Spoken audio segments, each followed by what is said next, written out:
Welcome, and thank you for standing by. All lines are in a listen-only mode until the question and answer sessions. At that time, please press star 1 and record your name as prompted.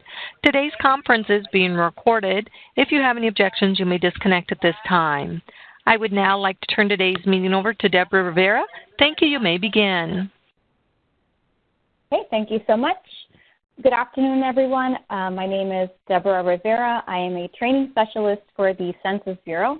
And I'd like to first start things off by giving a warm welcome to everyone who's joining us today. This is our first session of the new Census Academy webinar series. The Census Academy webinar series will continue throughout the month of September, and the next webinar will take place on Wednesday, February 12th, and that webinar will be an introduction to the Census Bureau. Our topic for today is learning how to access race, ethnicity, foreign-born, and ancestry data. My role here today is to provide technical support throughout the session. I'll make sure that everything runs smoothly and to introduce our speaker, of course. Joining me today is my colleague, Kim Davis, as well, and she will be assisting me in monitoring the chat feature and the webinar overall. A few housekeeping items before we start. We are recording this webinar, and along with the PowerPoint presentation and any supplemental training materials, we will be posting the recording to our Census Academy site as a free learning resource. Usually that takes about 48 hours or 2 business days, so hopefully by the beginning of next week that will be available for everyone to share. We are going to have a live question and answer session, and that's going to take place after the live demonstration that our speaker will be going through for us. But we also have the chat feature active and available, so if you want to submit written questions instead, please go ahead and use the option to send questions to all the panelists, and that way all 3 of us can see your questions. I would now like to introduce our speaker for today, Mr. Eric Coyle. Eric Coyle serves as a data dissemination specialist for the U.S. Census Bureau. He is responsible for building and maintaining relationships with stakeholders through the dissemination of census data and information. He conducts data access workshops and presentations every month to a variety of organizations, local governments, tribal nations, businesses, media, universities, and a lot more. So thank you so much, Eric. Hi, Deb. Thank you, Deb. And thank you all for joining us this afternoon or this morning if you happen to be in Hawaii or Pacific time for the Accessing Race, Ethnicity, Foreign-Born, Ancestry Data webinar today. Let me go ahead and go straight into the agenda, what we'll be covering, since within this hour we will be covering a lot of information. I also want to make sure we have time for a live demo and Q&A. So we'll cover, of course, giving you an overview of race, Hispanic origin, foreign-born, and ancestry. That's the title of our webinar. And we'll go into the definitions, where these definitions come from, and also we'll go into the American Community Survey, looking at specifically especially for the foreign-born and ancestry, where you can get, which is the main source of that those particular variables. For decennial, you can get race and Hispanic origin data as well as our POP estimates program. But for that foreign-born and ancestry, those particular variables would come primarily from the American Community Survey. So we'll cover that in addition to looking at the various ways that you can access the data. So we'll look at some of the quick the quick data tools we have available online through census.gov, as well as some of the other major platforms like data.census.gov, which is the new dissemination platform that has taken over American Fact Finder. I'll talk about that a little more later. So first, let's go ahead and get right into the differences between these various characteristics of the population when we talk about whether it's race, Hispanic origin, foreign-born, or ancestry. How are all these different, and how are they specifically defined? Well, essentially for race, the Census Bureau, basically derive the data on race from answers to the question on race. So the Census Bureau collects the race data in accordance with guidelines that are actually set forth by the Office of Management and Budget, and these all these data are based on self-identification. So the racial categories that are in our various surveys, including the decennial census, are a reflection of social definitions of race that are already recognized in this country. And essentially, they're not an attempt to define race. Categories, they're not a way to define race biologically, anthropologically, or genetically. So in addition, it is also recognized that the categories of the race include race and national origin or sociocultural groups. So the Office of Management and Budget requires that the race data be collected for a minimum of 5 groups, which are your white, Black or African American, American Indian or Alaska Native, Asian and Native Hawaiian, and or other Pacific Islander. So we do also have a 6th category, which is some other race. So respondents may report more than one race. In regard to ethnicity, the OMB does require federal agencies to use a minimum of 2 ethnicities, which are Hispanic or Latino and not Hispanic or Latino. And the OMB defines the Hispanic or Latino ethnicity as a person of Cuban, Mexican, Puerto Rican, South or Central American, or other Spanish culture or origin, regardless of race. So people who identify with Hispanic or Latino, who classify themselves in one of those Hispanic Latino categories listed on the decennial census or other surveys, can basically identify as Mexican, Mexican-American, Chicano, Puerto Rican, or Cuban, in addition to Dominican or Salvadorian or any of those other groups that fall under Hispanic or Latino. Now, in regard to the foreign-born ancestry, foreign-born is quite simple. A foreign-born population essentially includes anyone who is not a U.S. citizen at birth, including those who become U.S. citizens through naturalization. So native-born populations include anyone who is a U.S. citizen at birth. And then ancestry, this one can be a little bit more complex, as ancestry refers to a person's self-identification, just like all the other categories in regard to race, ethnicity, and foreign-born. It's self-identification, so it's how someone would identify either their ethnic origin, their descendants, their roots, heritage, place of birth. All those could fall under the category of ancestry. So it may reflect their place of birth or previous generations of their family. It may not reflect the place of birth. It could reflect maybe their roots, history, etc. So keep that in mind when looking at ancestry. Ethnic identities may or may not represent geographies, quite simply. So again, the intent behind the ancestry question is not to measure the degree of attachment the respondent has to a particular ethnicity. Someone who responds as Swedish, for example, could represent a person who is perhaps first-generation child or feel the connection to ancestors several generations removed. So a person's ancestry is not necessarily the same as his or her place of birth, as I mentioned. So needless to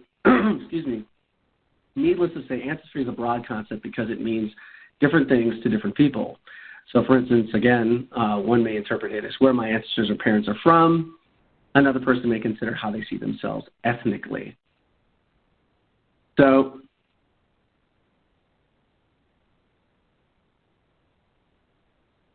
in regard to how long we've been asking questions in regard to race, ethnicity, well, that goes actually all the way back to the first decennial census in 1790, when we first started collecting data on the population and our first decennial census in accordance with Article 1, Section 2 of our Constitution.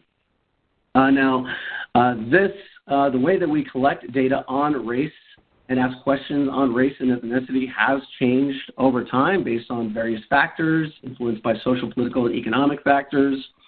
But in 1980, that was when the census began to follow OMB standards, again, all based on self-identification. So as you can see from this really incredible timeline, and this is a visual that we do provide online, you can click on that link when you get a copy of this presentation. Well, actually, when it's posted onto Census Academy, you'll be able to go onto this presentation and actually click on these links that are available to look at these definitions or look at this timeline to see exactly how the questions on race and ethnicity have changed over time. And you can see it's been quite varied from 1790 all the way to 2010.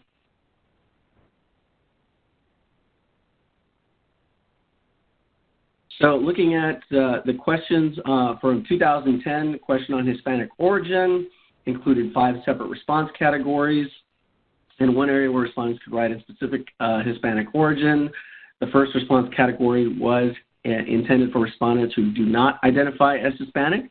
The remaining response categories, Mexican-American, Chicano, Puerto Rican, other Hispanic, Latino, or Spanish origin, and right answers can be combined to create the O and B category of Hispanic.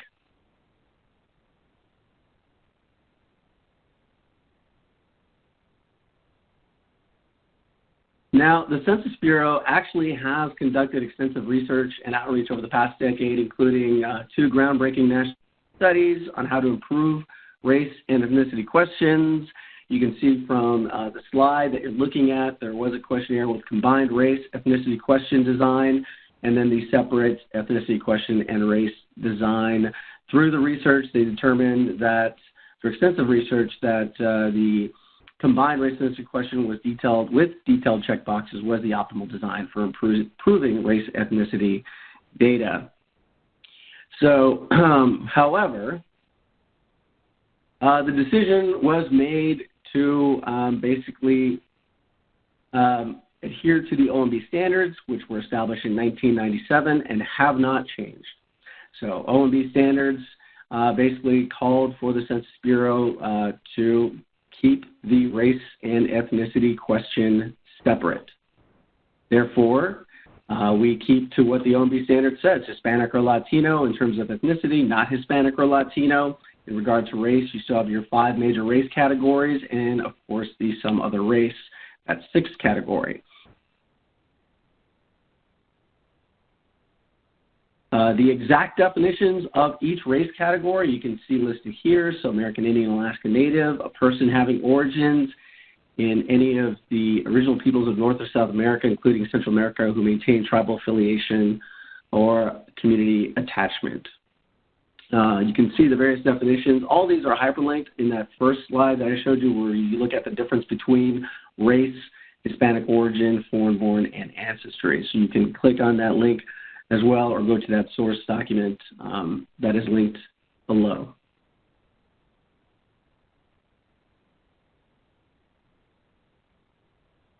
So here's the proposed design for the 2020 census in keeping with those 1997 O&B standards. You can actually go to the link below where it says more information at, whether through census.gov or through 2020census.gov, and see what the a sample copy of the form that is going to be made available, which is now already made available to those in Alaska, where we first just began enumeration for the 2020 decennial census, and those that will be receiving a postcard to fill it out online or fill it out in person or over the phone. Those would be the various ways that you can respond to the 2020 census. So if you want to look at what that questionnaire is going to look like, you can go click on either one of these links and get more information there.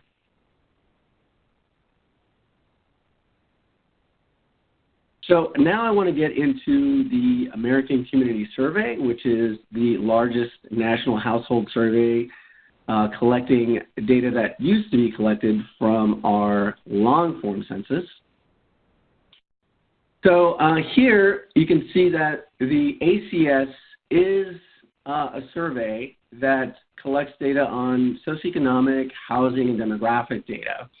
And it does go out to approximately 3.5 million addresses and helps to inform over $675 billion of federal government spending each and every single year. This does include group quarters facilities. And if you're not familiar with what a group quarter facility is, essentially that would be something that is categorized as a military barracks, a college dorm, a nursing home, homeless shelter, correctional facility. Those would basically fall under your categories of group quarters. Now, it does cover over 35 plus topics, and we do produce over 11 billion estimates each and every single year with the American Community Survey. Like the decennial census, the American Community Survey is mandatory. Answers are required by law. Through the ACS, we provide data releases each and every year. We have one-year estimates for populations of 65,000 or more. We have one-year supplemental estimates for populations of 20,000 or more, and then we have the 5-year estimates that covers all geographies down to the block group level. If you don't know what a block group is, you'll be familiar once we get into geography.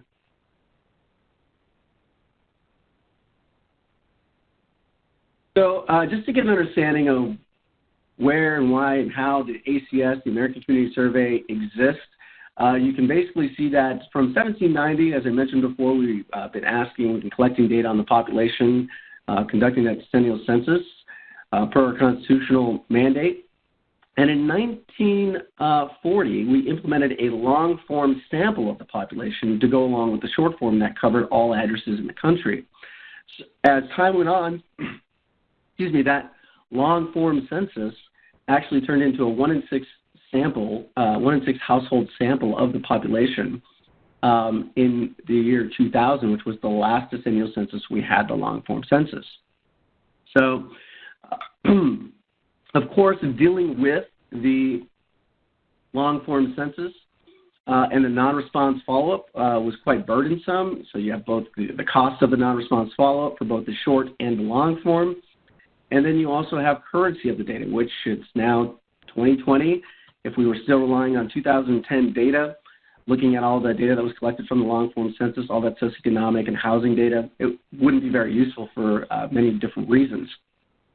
So, therefore, in 2005, we fully implemented the American Community Survey to replace the long-form census, and thus in 2010, the short form was continued as it previously was from 1790 to 1930, and in 2020, this year, we will also be using that short form as well. So long form discontinued, has been replaced by the American Community Survey, which is now where we collect annual statistics on the population.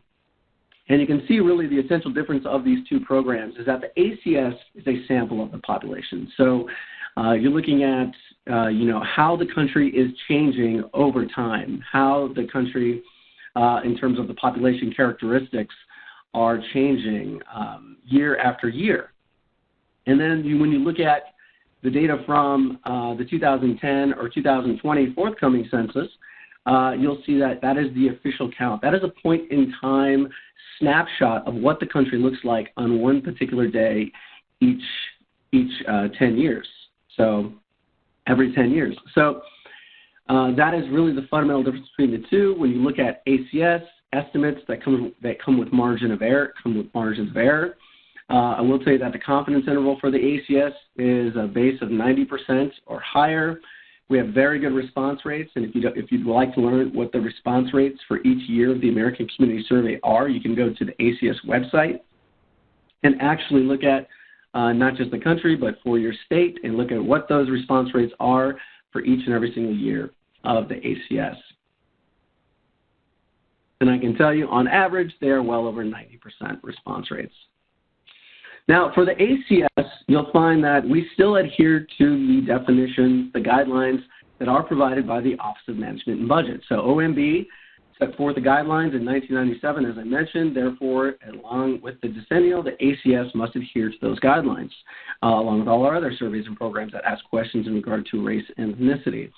So it's going to give you the first question, Hispanic or Latino origin. If not, they would move on to the next question in regard to race.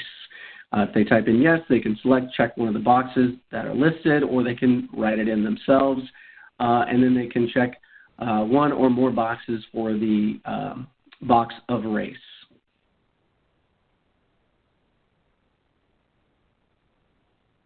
Now, what's really important is that within the ACS, we ask questions that we do not ask on the decennial census in regard to ancestry and place of birth. So where was this person born?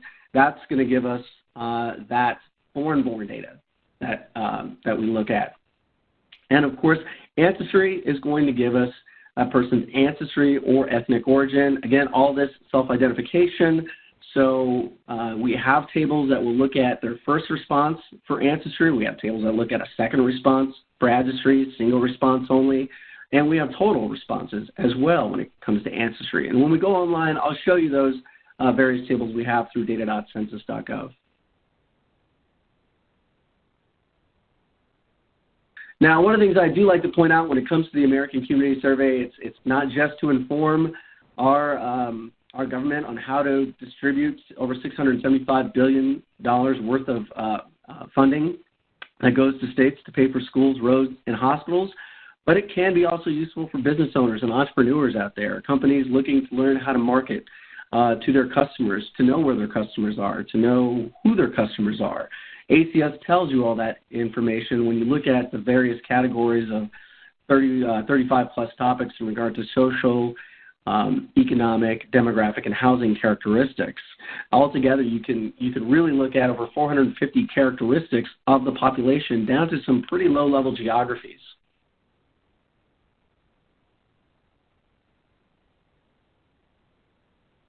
So here is an example of who your customers are and what they could possibly potentially look at when you look at population of socioeconomic, demographic, and housing data. So yes, you're looking at over 35 plus topics, but when you start to cross-tabulate, not just looking at educational attainment, but looking at for a particular geography, but looking at educational attainment by age, by race, by ethnicity.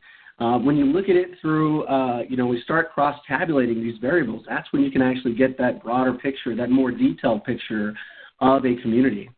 So it really, really opens up the scope of the information and the population characteristics on multiple geographies.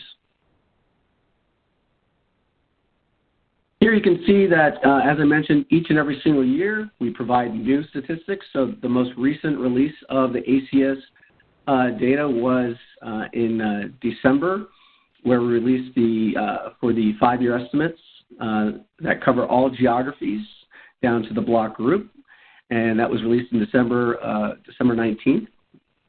We also released the 1-year estimates in September last year of 2019.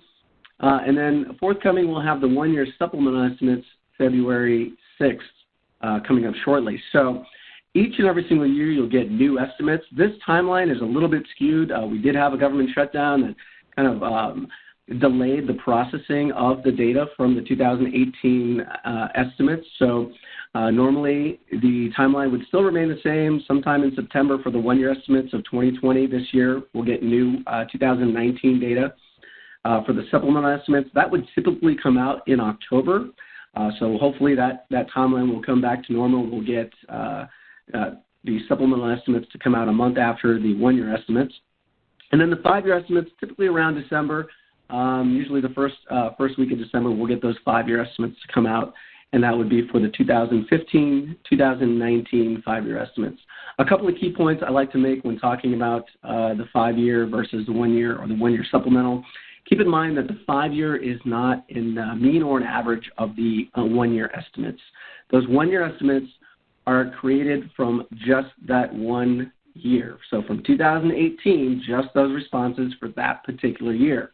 If you tried to create your own 5-year estimates by looking at the responses for 14, 15, 16, 17, and 18, you would not get the same number because the 5-year estimates takes 60 months worth of data to pull all that data together and create an estimate and a value with that very large, much larger sample size. So the sample sizes are completely different. The methodology would be different. And so you wouldn't want to make those kind of comparisons looking at the 1-year, the 5-year, the 1-year supplemental estimates. In addition, you want to make sure when comparing 5-year estimates with previous year 5-year estimates, you do not want to have any of those years overlapping. So if I was to take the 2014, 2018 5-year and combine or compare it to the 2013, 2017 5-year, I would have 4 overlapping years, and of course that would skew the data. So again, looking at the 5-year, when you compare those 5-year estimates, just ensure that you're not comparing it with data sets that have any overlapping years. That's what we always recommend. Now getting into geography, and to me this is absolutely one of the most important aspects of our data. This is the framework of our data. How do we, tabulate the data based on statistical areas? And a lot of people understand legal areas as they're defined as in terms of states and counties, as congressional districts, school districts, zip codes. But we do have statistical areas where we provide data, and you can click on these links when this presentation was posted in the Census Academy and learn more about these geographies. But they're really, really important to understand in terms, especially when you're looking at something like census-designated places. Census-designated places are a really important geography because they provide data for areas that are unincorporated. So even if a city or town, a township out there is essentially unincorporated and has no legal function, but the county can say, we very much like the Census Bureau to tabulate data for this particular area. They give us the boundaries, and we provide data for that particular area. So one thing to understand, it's important that this is in cooperation with state and local governments. It's not automatic, so you can have unincorporated areas out there that are not essentially census-designated places. So keep that in mind. Not every unincorporated area is going to be have data available for it. Those areas that are unincorporated, not identified as a census-designated place, would essentially fall under the Census County Division.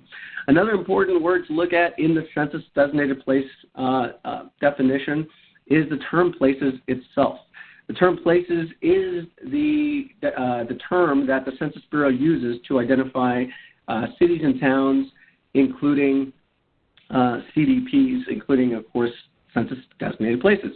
So one thing also to understand is that not every state has census-designated places. Other states have county subdivisions in lieu of a CDP. So it's important to understand which states. Most of those are New England states. Alaska, Wisconsin doesn't have any CDPs. Okay. Hawaii is also a unique area. Hawaii, the state of Hawaii, all cities and towns in Hawaii are identified as a CDP. So the state of Hawaii is unique in that fashion. And that's just through an agreement with the Census Bureau in terms of how we tabulate data for the island areas. Another important geography is your public use microdata areas. These are subdivisions of states that consist of population sizes of 100,000 or more. The reason why these are important is because from the PUMAs we derive our public use microdata sample files, our PUMS files. And these PUMS files allow data users to essentially tabulate, create their own tabulations. This data is the raw data, individual responses without any identifying information, of course, because that is paramount to us. We protect everyone's privacy. Federal law states through Title 13, we cannot share anyone's personal, confidential, identifiable information with any agency, period, or any one, period. So in regard to your zip code tabulation areas, this is also really important geography, especially I work a lot with entrepreneurs and business owners out there, and they love the zip code level geography for their mailers, looking at various areas of population at that level, which is understandable. However, for data on the population, a lot of our data tools, you'll find the term zip code tabulation area. And these will essentially correlate with 90 or 95% or more of the zip codes you're already familiar with that you know have population in them. Any of those zip codes that are associated with a P.O. box or a large postal customer, we won't obviously provide any population data for those specific areas, those specific zip codes. Now, another really important geography, and the one that I often find myself recommending to my data users out there, would be your census tracts. Tracts are subdivisions of counties. They are based on population size and housing units. So for tracts, you're looking at anywhere from 1,200 to 8,000 population size, and they are optimized for 4,000. Tracts, again, subdivisions of counties, and I'll talk a little bit more about tracts. But the great thing about tracts is that you will rarely find data suppression occurring. Data suppression would occur for two primary reasons, mainly that whether the data is the sample doesn't meet our standard of quality, or if there's any chance that anyone's personal, confidential, identifiable information could be compromised through our data, we would also suppress data. That typically happens at the lower level where you have block groups, which is the lowest level that we provide data from the ACS. And the block group is a subdivision of a tract. So on your screen, you'll see a collection of tracts. Those tracts are then further broken down into block groups. Block groups also based on population size and housing units. For a block group, you're looking at 600 to 3,000 population size. And for the lowest level geography that we have, you're looking at the census block. Now, the census block is not based on population size or housing units, and only decennial census data is available at that low-level geography. Now, when you put it all together, I really like to let my audiences know, it's really a puzzle piece. When you look at a census block, not based on population size, again, only decennial census data is available for that level of geography, but that block combines with other blocks. As you see here, 3001 combines with other 3,000 blocks to form a block group. Now that block group would then combine with census tracts, both the block group and the tracts, again, based on population size and housing units. Now in that tract, you see you have 4 different block groups. You have block 1, block group 1, block group 2, block group 3, and block group 4. Okay, to form one census tract, that tract is 107. 107 combines with all the other tracts to form your county, and that's how that beautiful puzzle comes together. Now, the great thing about a census tract is if that tract must get split. So if I just take you back one slide here, you look at all these tracts from 2010. This is Tarrant County, Texas. These tracts, based on population size and housing units, if they change, they would only be at the time of each decennial census. So those planners have to look at all those tracts and determine which tracts have exceeded the threshold of 8,000 and determine how they need to be split, which is why you see some similar numbers like 1014.01 or 1014.02 or 1014.03. And at one point, that was actually one tract. So as we look at tract 107, let's say it's now 2020, the planners have determined that that tract had to be split in half. There's more than 8,000 people in there. It's gone past the threshold. So now 107 will disappear completely, and 107 will become 107.1 and 107.2. The beauty of the tract is that however many times that tract gets split based on population growth, then that tract frame will stay the same. So no matter how many times they split that tract, the framework of the tract will not change. And that allows data users to actually make a comparison over time. So no matter how many times the tract is split, you can aggregate the data of the split tracts and compare it with the previous tract of 107, and that would give you that exact comparison because, again, the frame of that tract will remain the same. So here in this hierarchy, you can just kind of see, giving you some placeholders to remember that tracts represent 12 to 8,000. Population size of block groups 600 to 3,000, and to remember places, a term you'll find in our data tools, including data.census.gov, a lot of different tools like our narrative profiles or our data profiles tool selection tool within the American Community Survey website. Use the term places, okay, which is cities and towns, including CDPs. For those areas that don't have places you'd be looking at county subdivisions. Again, blocks, keep in mind, blocks not defined by population size. And it's the smallest geographic level, but only decennial census data is available at that geographic level. The block groups are the lowest level, again, for the American Community Survey. Okay, now we get to the fun part. How do we access all this data? Well, there are many tools. I still like to point out the ACS website because this is a great resource. There's lots of information, a lot of the questions. For those of you that have never received the ACS, which is a completely random survey, once an address is selected from the master address file, it is removed for a period of 5 years, so it cannot be resampled, but it, again, is a completely random sample. So, but you can go in here and you can download a copy of the ACS in English and in Spanish for every year of the survey if you want to know why questions are asked. There has to be a federal need and justification for all the questions on the American Community Survey. Congress approves them, and then the ACS goes out. So if you want to know why specific questions are in the American Community Survey, you can learn all there is to know. And then we also have a data portal within ACS website that has some very quick data access tools that I'll showcase when we go online.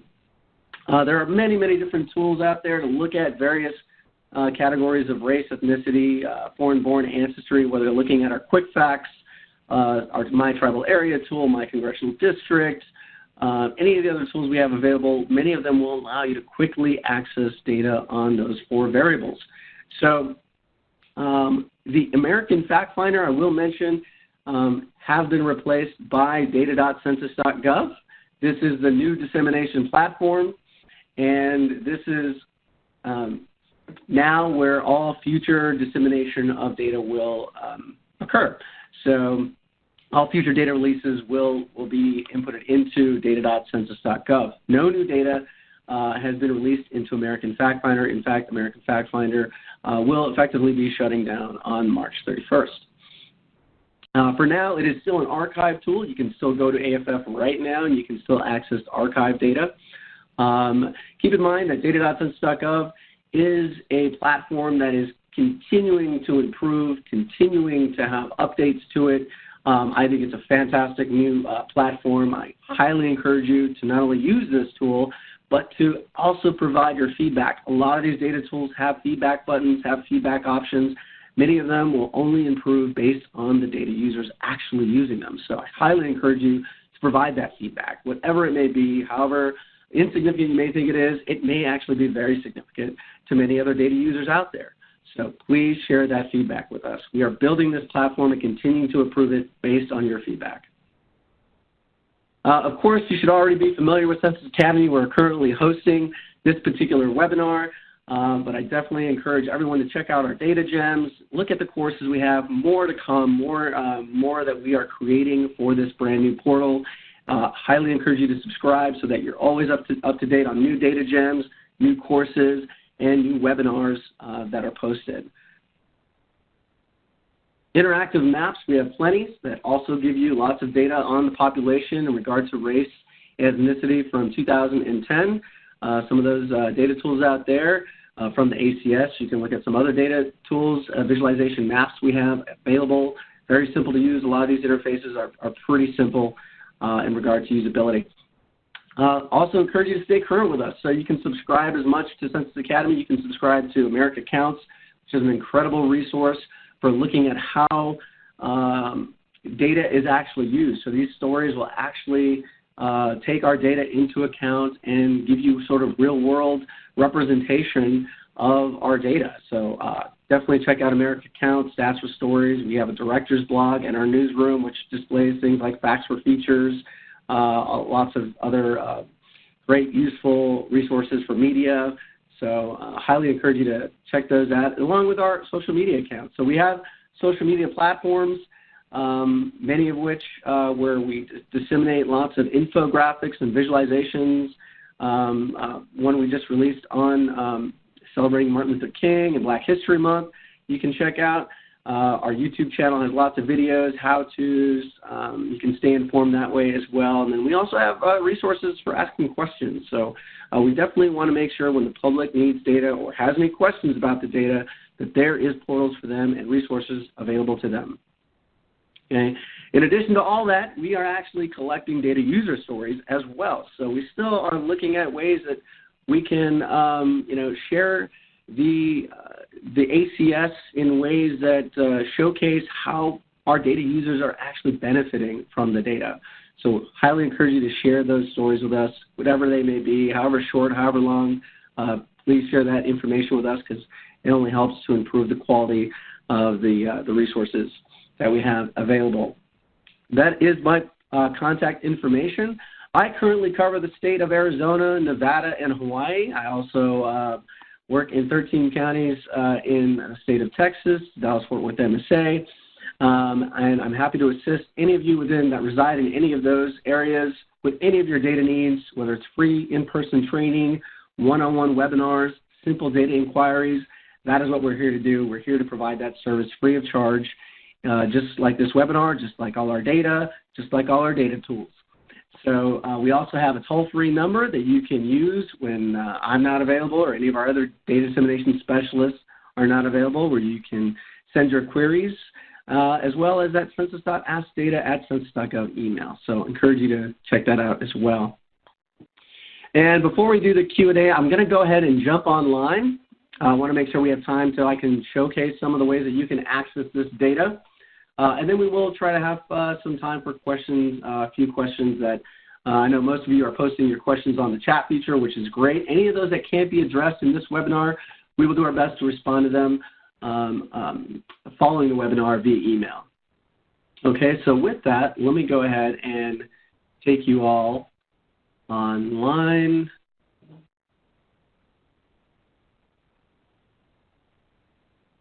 And I'm going to go ahead and share my desktop. So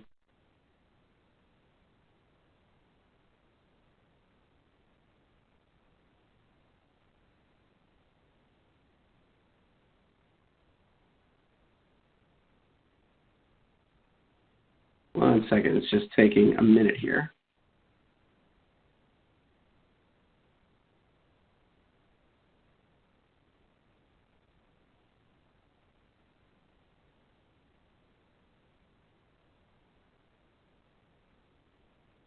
Okay, so now I should be able to.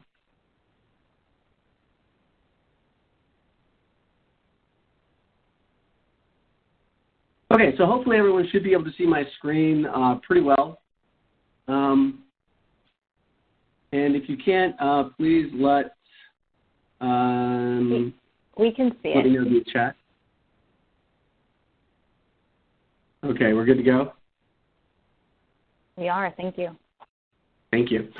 Excellent. So one of the things I like to point out about Census.gov is one of my new favorite features, actually. It seems quite simple, but they just expanded the search bar on our main page, which to me that was really, really a great new addition to our main page, mainly because it used to be this really tiny little search bar in the top right corner. And oftentimes when people look for census data, the first place they go is Google or Yahoo or Bing or any of those other search engines out there. And no discredit to them, but for census data, I highly recommend that you go to census.gov and also data.census.gov. It's another portal I'll showcase here in a minute.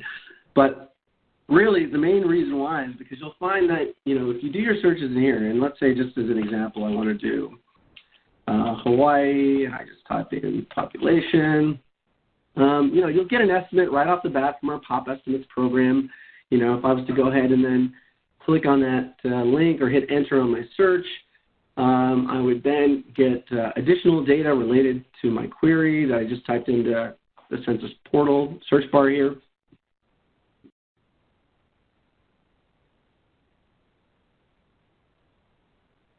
And so here you can see where you get your pop estimates. You've also got a chart by state you can look at and a table view, also by county. You've got more data here to your right related to just the state.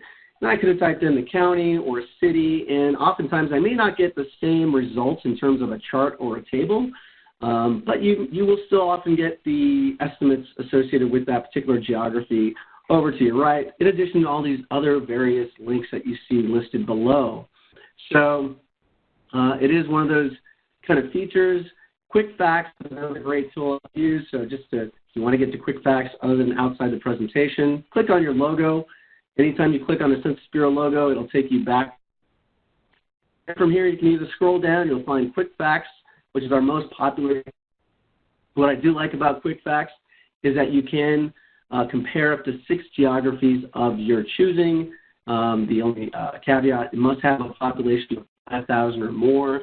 So here, with Quick Facts, I can go ahead and type in, do Hawaii, I can. Again, and I want to maybe make a comparison with California, and I can do that as well. Maybe I want to add a county, so I could do Honolulu. Of course, it does help if you spell correctly. So Honolulu County, and then I can also do, say, Los Angeles. And instead of Los Angeles County there.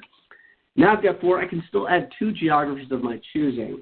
Now, what's great is if I want to go ahead and get to a particular fact, I've got a drop down that'll take me straight to, let's say, Native Hawaiian or other Pacific Islander, if I were to look at something like that. Or I can even isolate particular topics. So you can't isolate a fact, but you can look at, let's say, businesses. If I want to look at business data, and I can isolate that topic right there, right? Or look at any of the other population characteristics, veterans, foreign-born. There it is. I can get that data and have it nice and isolated in my table. Additionally, I can click on this map, and I can then visualize this data in a map, sort of a map view, and I just have to select. Do I want to look at all the states in the country? If I click on state, that's what I'll get. Or I can look at, let's say, all the counties in the state of Hawaii. So there, and you can just hover over, and you'll get those estimates just by hovering. If you want to add any to your table, simply click on it and click Add. It's pretty simple interface. You have the chart view, which will basically allow you to compare the data. Let's say we want to do Los Angeles County. So if I want to just quickly compare all the data for that particular variable for all counties in California, easily done. If I want to change that, no problem. Just go ahead and select any of the other variables that you see here. Okay, the dashboard brings everything together. Just select, again, your geography. So let's say I do Los Angeles County. I'm going to see a map of all the counties in California. I'm going to have my table view. Below that, I'm going to have my chart view. And then the More button here to the right allows you to go ahead and print and download and email, and you can even embed the tool and share on social media. So just a really quick, awesome tool to get data. That's just one of the quick ones. There are many. I would recommend also Census Business Builder if you want to look at ACS with business data. There's really a lot of great tools in forthcoming webinars or even recorded webinars teaching data users how to use and access data using those tools. So from here, I want to now take you to the American Community Survey website, and this is the portal where you can actually click on data. And just to give you an example of some of the most robust tables that we have available, I want to show you a very quick selection tool that will take you into data.census.gov, where we can do most of our exploring. So here for data profiles, if I click on that under data tables and tools, it's going to give me that option, and it's a little different. This is going through some updates, and it's showing a little different than what it was earlier, which is kind of more geared toward the narrative profile interface. But here you can go ahead and select, just for the U.S., our 4 data profiles: social, economic, housing, and demographic. Or you can come and do the selection whether by state or by county. If you want county, first select your state. So here if I go to, let's say, Nevada, then I select either place or county. Maybe I'll do place, as we all know now represents those townships out there, cities and towns, including CDPs, right? So here you can see where I can scroll down, and in Nevada there are far more census-designated places than there are incorporated cities and towns. But here you can go ahead and scroll all the way down to a fun little town I've been to before, Tonopah. And yes, we'll still, even though it's a very small rural town in Nevada, we can go ahead and look at some of the social characteristics from our data profiles. And here I'm actually not getting the response. The table is correct, but it should take me to data.census.gov. So, death by demo as usual. But here we can see that you can look at just the vast amount of data related to just one data profile here, your DP2. And that's your household by type, relationship, marital, fertility. As you scroll down, you're going to get into where you get the place of birth data there, and then as well as the ancestry data further down in this particular table, as you can see. All right, so this is just looking at it by geography, one data profile, which is really great. In addition to the data profiles, we have narrative profiles. And these are other really sort of quick wins. You can go over here, and here you can actually access tract level data. You can't do that in the data tool that I just showed you. It doesn't go down the tract, just goes down to place, but we do have data profiles that go down to the census tract. But here for the narrative, we'll go ahead and select place again. And when you select your place, it should give you an option.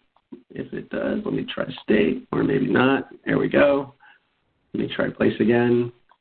and seem to be having another glitch. So let me try this again. And we'll try place. There we go. So sometimes you just have to refresh the page if you get a glitch like that. And that would go with pretty much any of our data tools that are out there. Here I'm just going to go ahead and run down to, let me go ahead and do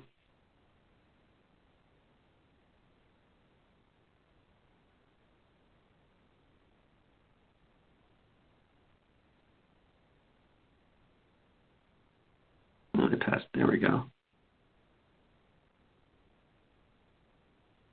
Ooh. There we go. There we go. A little glitchy. All right. So here in this narrative profile, you can see exactly how much data you get in these really, really easy to access profiles. And if you scroll down, this is where you'll get that nativity and foreign-born population data in narrative profile. Then all the way down, if you scroll further down, you get a lot of data in these tables, in these narrative profiles. You'll find your population data. And below that, although you don't get a graph or a chart, it still gives you the data in regard to race and Hispanic origin in sort of non-technical text. Okay.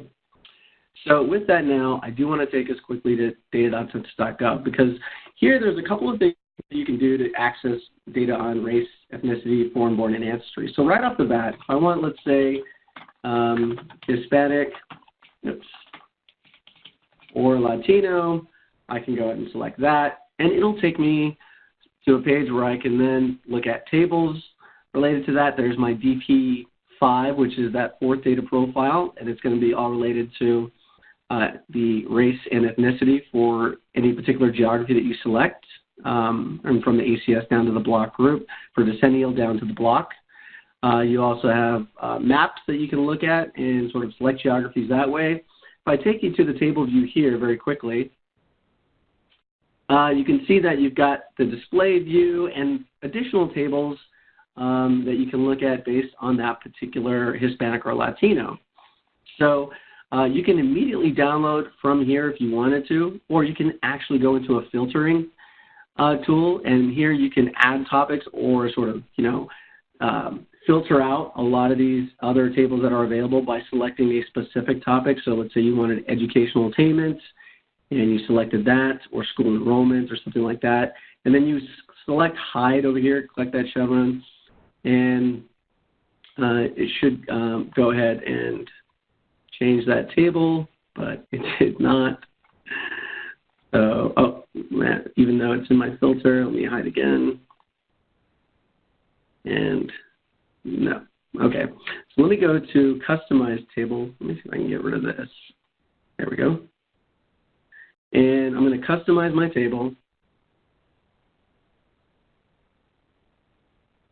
And I've got my two topics. And this is still showing me my DP5. But here under topics, I'm going to clear that one. I'm going to clear educational attainment, see if I can add it again.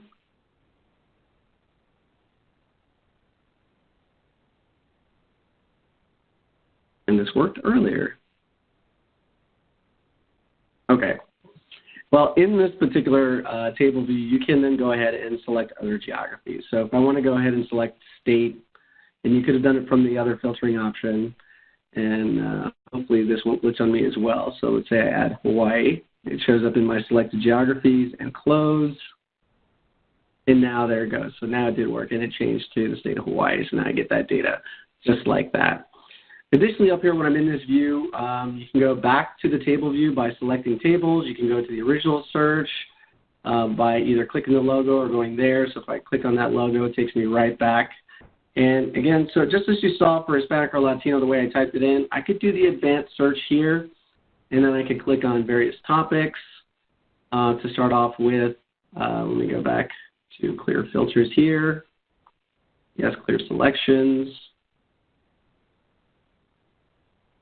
And oops, there we go, advanced search. And when you get into the topics category under population or race and ethnicity, this is where you'll find the race ethnicity category. Now, for those that have a box next to those categories, that is basically where the selection will end. For those where you do not see a category or a box next to it, it means that if I click American Indian Alaska Native, I could go further into those particular tables.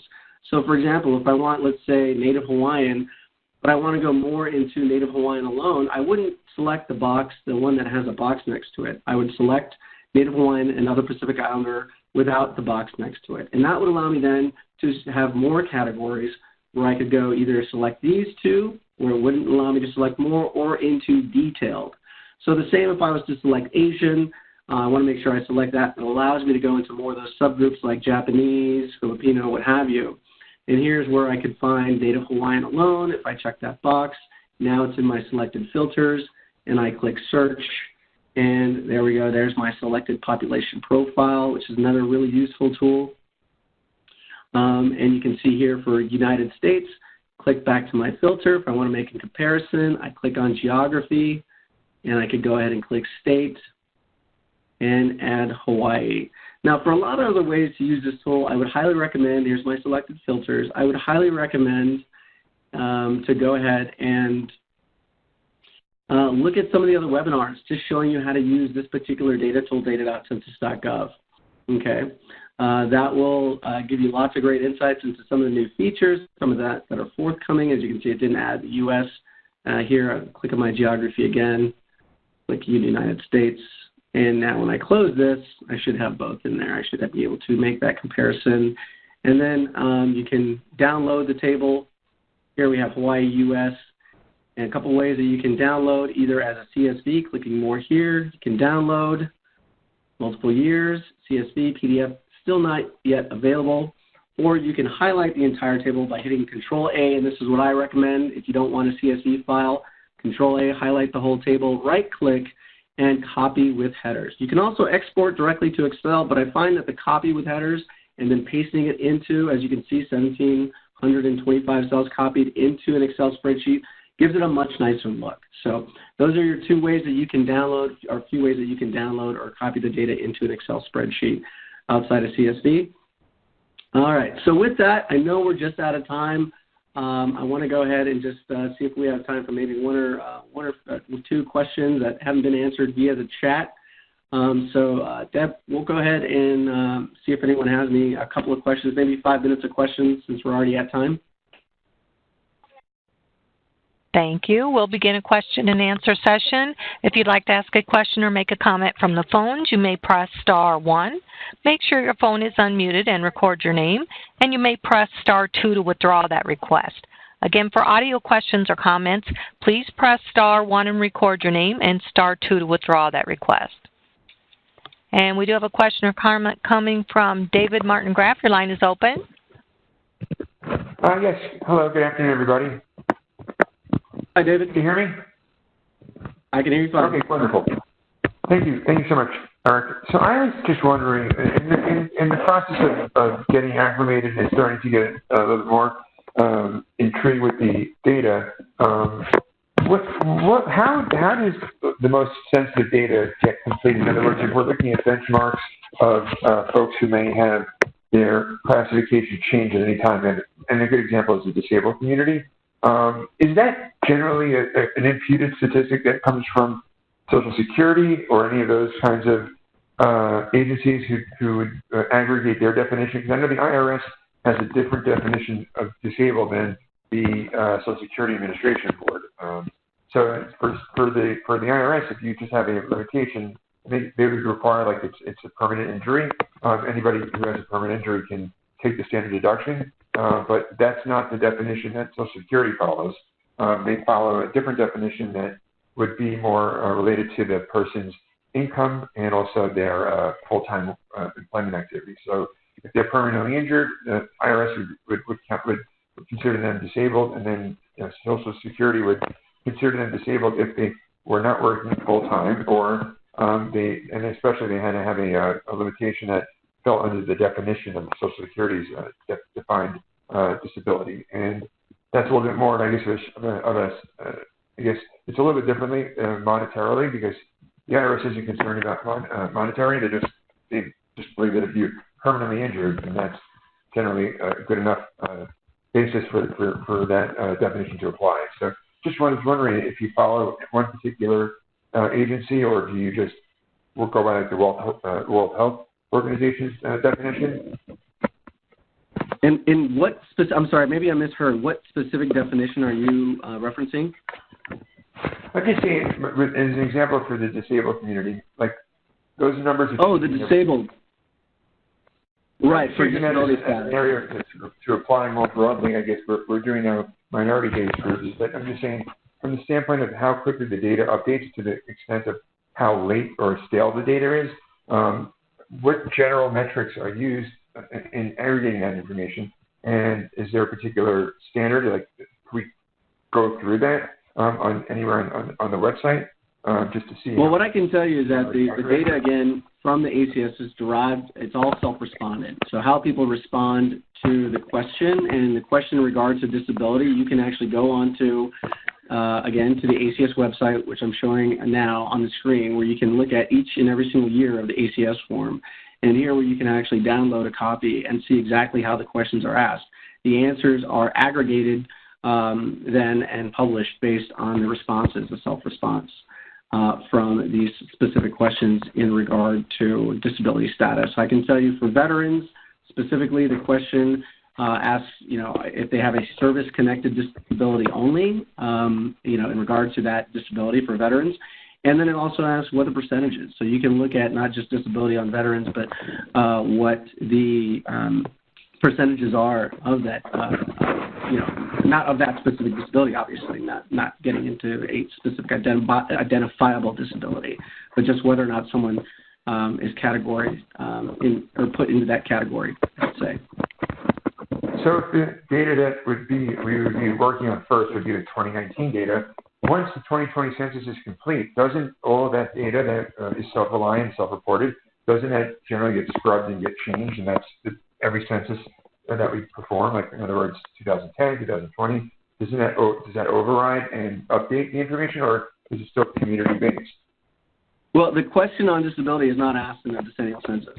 Only questions in regard to the sort of race, ethnicity, and housing tenure families, that's basically what we ask in the decennial census. And in fact, you can go again, if we go to the 2020 portal through census.gov, which is linked in the presentation, you can see exactly what those questions are. So I was trying to do right now, actually. So here's the operational. I would click on the operational information, and then that will give you the sample questionnaire.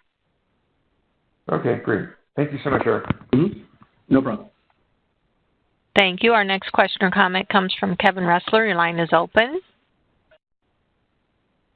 Hi, this is Kevin Ressler. Hi. So I'm with the Federal Highway Administration in the Civil Rights Office, and what we do a lot of is demographic analysis regarding project areas for road projects. And we also do a lot of teaching for states and locals.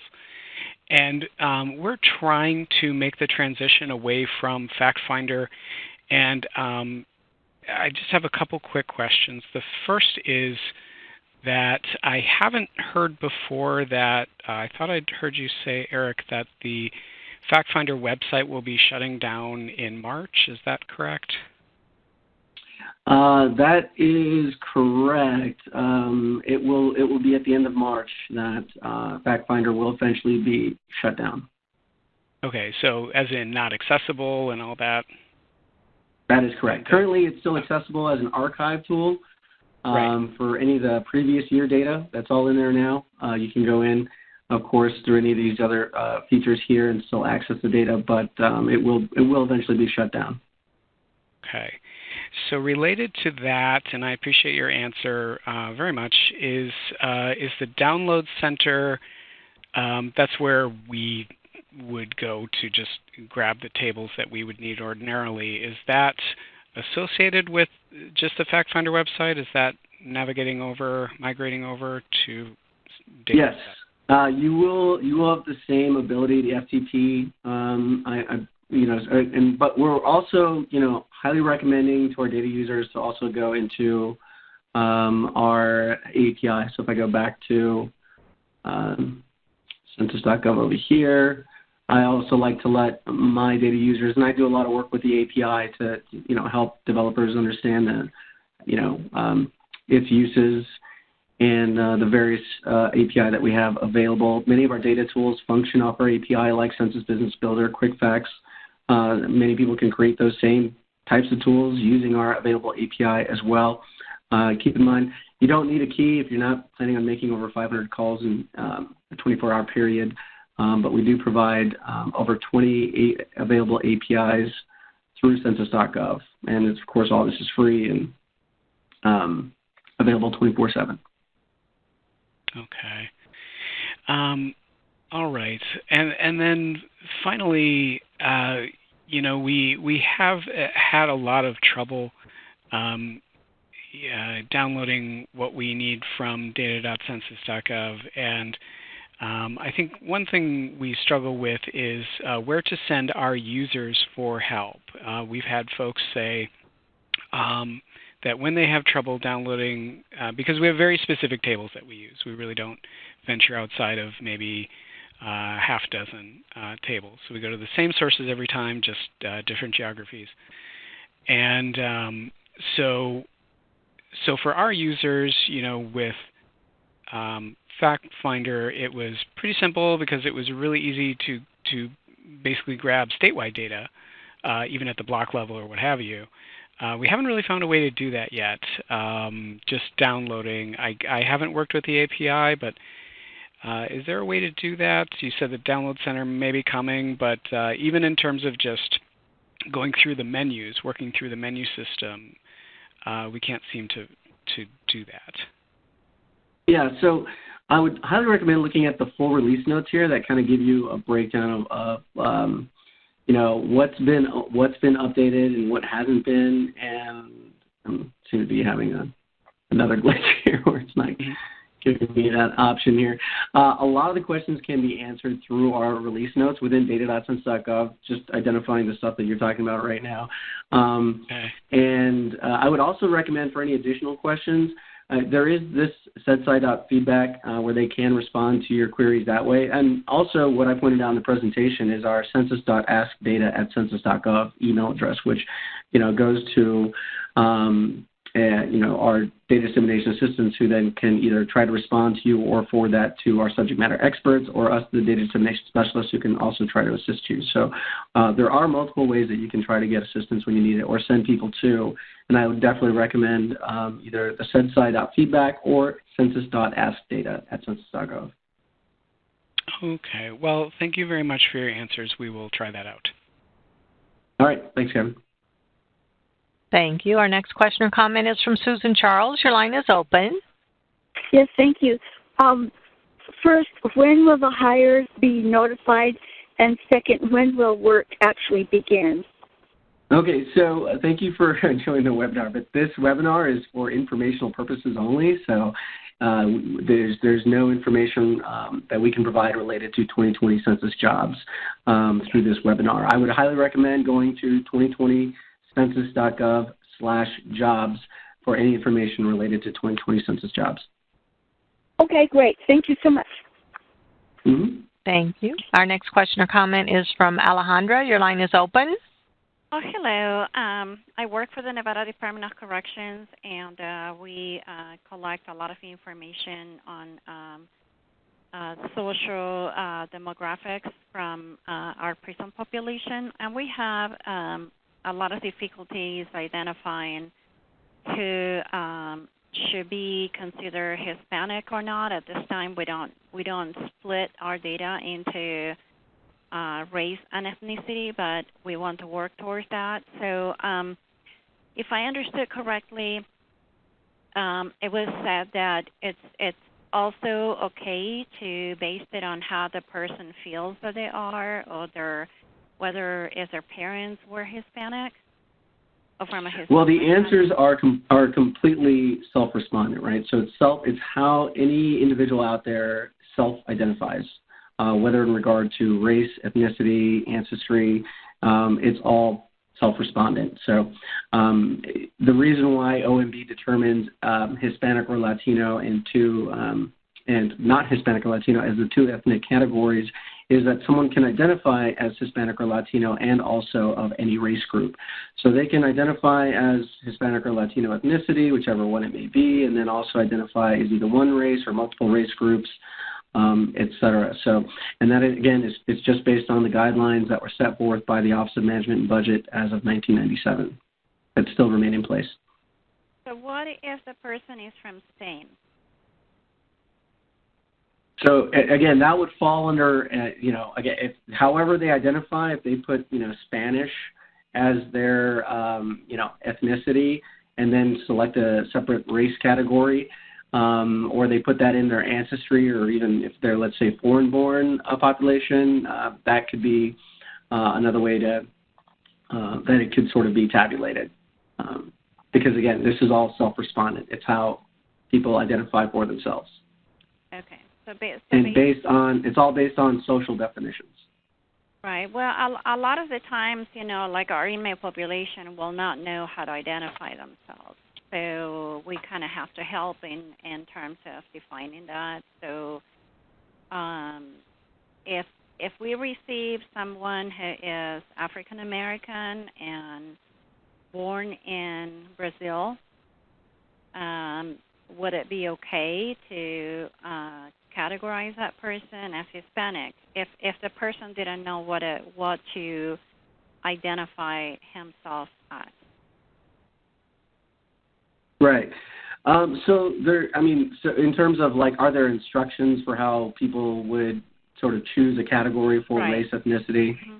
Yeah. So in there, it's sort of somewhat self-explanatory, but they can always, there's going to be resources. There are resources, whether it's through 2020census.gov, through the regional census centers and area census offices that are around the country. They can ask questions or get information, and I would recommend going to 2020census.gov and sort of any other questions related to the decennial and providing more information on instructions on how people can respond correctly. And so I can tell you that for group quarters in 2020, we'll provide information on how the forms are to be completed for that specific category. Yes. They were working with the U.S. Census Bureau to get ready for the decennial census as well. So I have another quick question. Did you say that ACS and $755 billion in funding? 675. It's actually more than that, but that's the number we use. But it's more than it helps to inform the distribution of over $675 billion annually from the federal government to the states to, of course, fund schools, roads, hospitals, Title I grants, things like that. So the numbers are utilized to validate the need for public services? That is correct. Okay. And the same applies to the decennial census. It's not just the American Community Survey, but data from the decennial also helps to inform the government on how to distribute funding across the states. So it's not just the ACS. It is the decennial as well. And I have one last question. Is there a phone app for the U.S. Census Bureau? A phone app? No, not to my. We used to have a few apps available, but they've since been discontinued. So we don't have an app. But our website and a lot of our data tools are actually optimized for mobile use. So a tool like the Census Business Builder, which is an incredible resource, that's actually optimized for mobile use. Okay. Well, thank you very much. Sure, absolutely. Thank you. So, operator, would you be able to tell us how many questions we have on the queue right now? We have 7 more questions. Okay. I think we're going to only be able to take maybe 1 or 2 more questions. Eric, what do you think? I think in the interest of time, we've kind of gone well over our mark, so I think we have 1 or 2 questions. And then for any of those other questions out there, again, feel free to use that census.askdata@census.gov email as a resource. You can send that, or you can even send them directly to me, and we can try to address those questions afterward. Thank you. Our next question or comment is from Amy Lightstone. Your line is open. Hi, thank you. I work for the Los Angeles County Department of Public Health, and we're working to set standards for race data by replicating how the census is reporting it. In particular, in relation to some other race category, are those responses recategorized, and if so, how are they? So, for example, if somebody said they're Belizean, how would that be captured? So let me go ahead and just pull up the DP US.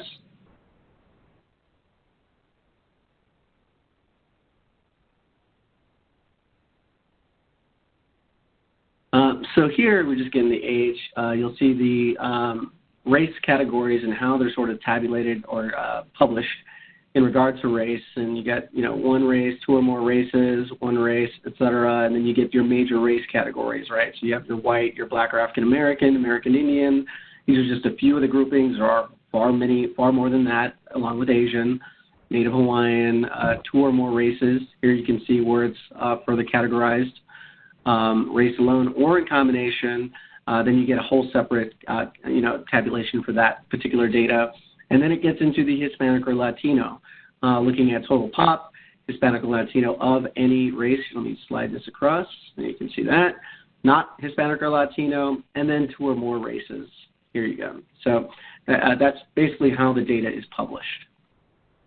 So if somebody had said, that they said they're non-Hispanic, but under race they just put under some other race Belizean, how would that be captured?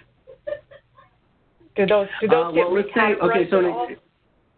Yeah, so essentially if, let's say someone put Brazilian under ethnicity or race, that would actually then get categorized as Ancestry, because that is where Brazilian is categorized. So someone of Brazilian,